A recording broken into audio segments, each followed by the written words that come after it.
So, which coffee machine should we choose so we can control the coffee we want?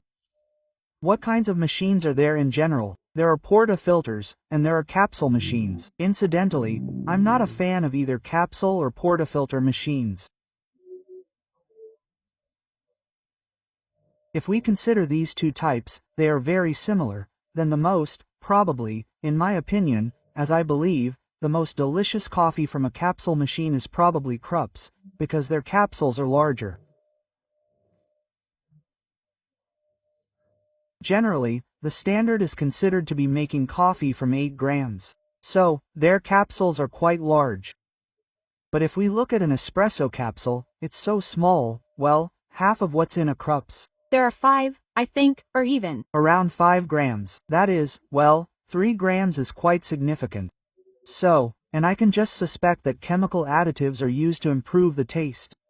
Yeah. So, I'm not against it. Some flavor enhancers, yes. So, everything related to Nespresso is okay, but I don't like it.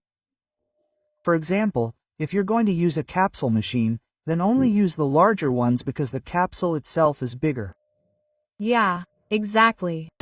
And, by the way, they have a defect. If we're talking about defects in coffee machines too, they usually have this problem: the membrane, which is easily replaced.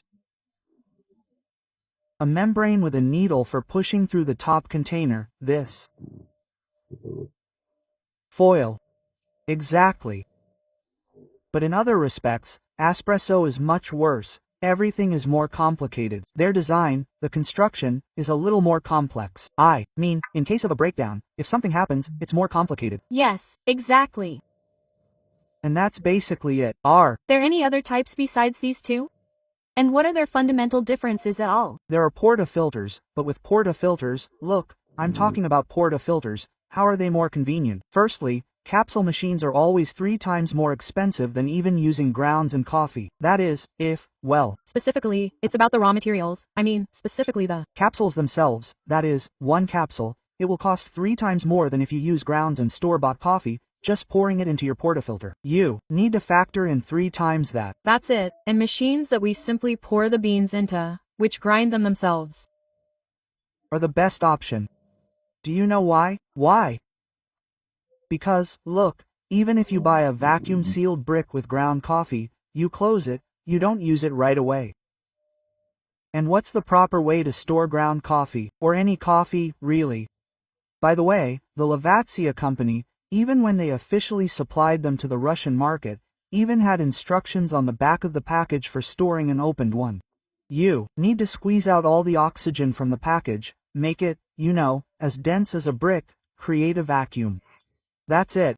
Well, from experience I can say that, in principle, a regular rubber band is enough to keep it from unraveling and put it in the refrigerator, not the freezer, but the refrigerator. The thing is, at low temperatures, oxygen molecules don't oxidize the coffee as actively, and it's already hidden.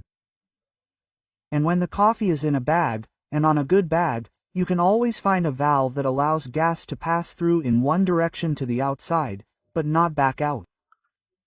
What's this for? Because without this valve, our bag of roasted coffee would simply explode from the internal gases, from the pressure that builds up there. Therefore, a valve is essential.